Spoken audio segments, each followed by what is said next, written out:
Well, Prince Harry has appeared in court in London for a second and final day in his fight for greater security protection. Yeah, we're joined by entertainment editor Peter Ford. Pete, his lawyer warned that Harry's life is at stake.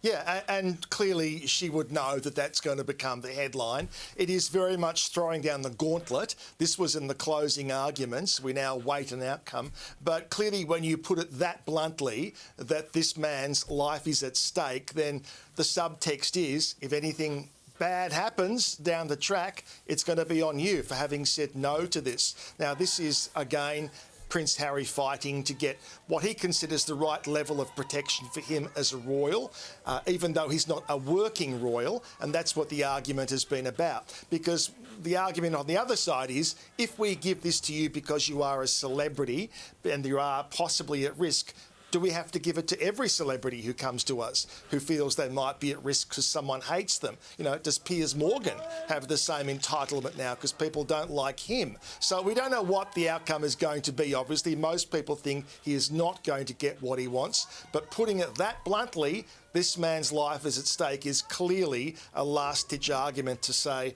you better deliver. Now, still in the royals, King Charles is celebrating a milestone. Yes, in Italy, of course, as we saw from Ben there, and 20 years of marriage. It was 20 years ago today, with the time differences, that they got married. And that was an incredible wedding, and because there'd been so much build up to it, and Camilla had almost been painted as like the Wicked Witch of the West because things had played out. But to her credit, she showed enormous fortitude. She's never put a foot wrong. It's the old keep calm and carry on, and she's done that, and I think she's won people over. So what I'm about to show you was put, I want to emphasise this, was put out by the palace, including the music. It's not something we've cobbled together ourselves. So this was put out last night by the palace to celebrate the 20th anniversary.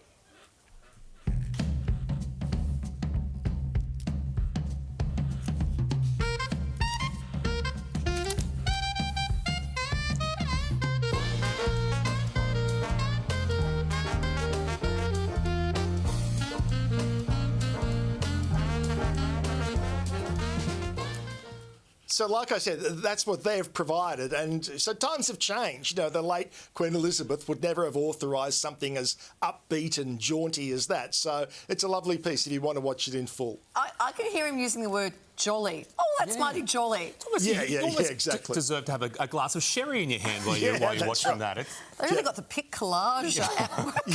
The slide-ins. Great. Oh, they still do that. Actor Mickey Rourke is being slammed online. He made some really offensive comments on Celebrity Big Brother. This is UK Big Brother. Yeah, UK Big Brother celebrity version, and it's only just started. It's a real mixed bag of people, and what they do with the British version of all reality shows, actually, they want to go for the confrontation, and that's why they will hand-pick people who they know are going to be provocative and who they know are going to react to something that's said to them. And that's the case. What's happened now is that Mickey Rourke has made some comments. Some of them were in jest, but one particular word he used is considered a homophobic slur. So he's been given an official warning now. And I guess if he gets a second warning, he could be kicked out. And I would assume that he doesn't get paid if he gets kicked out for bad behaviour. But, you know, producers know exactly what they're doing. It'd be like putting Sam Newman into a celebrity show. You know what he's going to say. You know it's going to upset people. And look, put it this way. It's not that offensive that they aren't showing it on television. If it was that shocking, the producers would be saying, oh, we can't possibly put that to air. Well, they are. And you know better than anyone, Chris, that in the Australian version of these shows, like the one in the jungle, we tend to go more for people who want to bond and have friendships and sing Kumbaya together. The Brits don't really want that. They want people at each other's throats. We don't refer to Chris's work before he met me. That's right. Yeah, that's right. The other thing I wanted to point out... It's BK, it's before Kylie.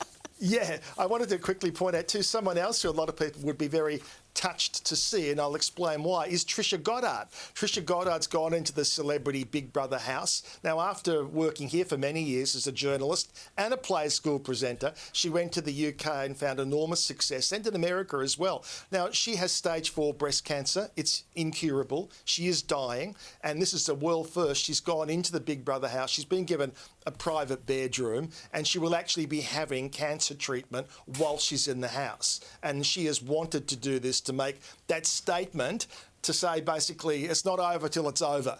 And so she's going to be one to watch on this journey over the next couple of weeks. I love that. She was always such a trailblazer and always just told it like it was. That doesn't surprise me at all. Good on her. Yeah, absolutely.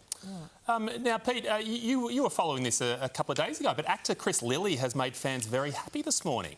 He has, because overnight he has announced that Mr G is coming back. Now, the other day we saw the pink exercise ball, and clearly he was up to something, and now he has officially announced that Mr G is coming back. Take a look at this.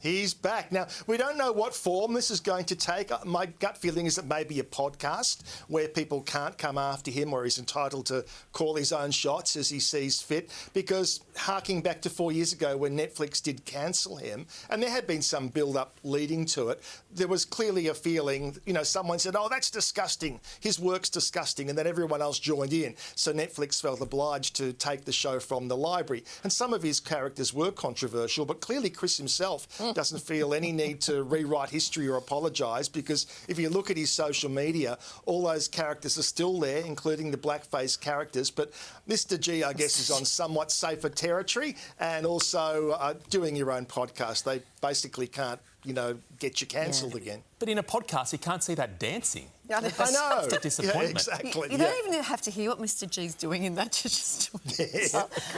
Thank you, Pete. We'll come back to you later in the show.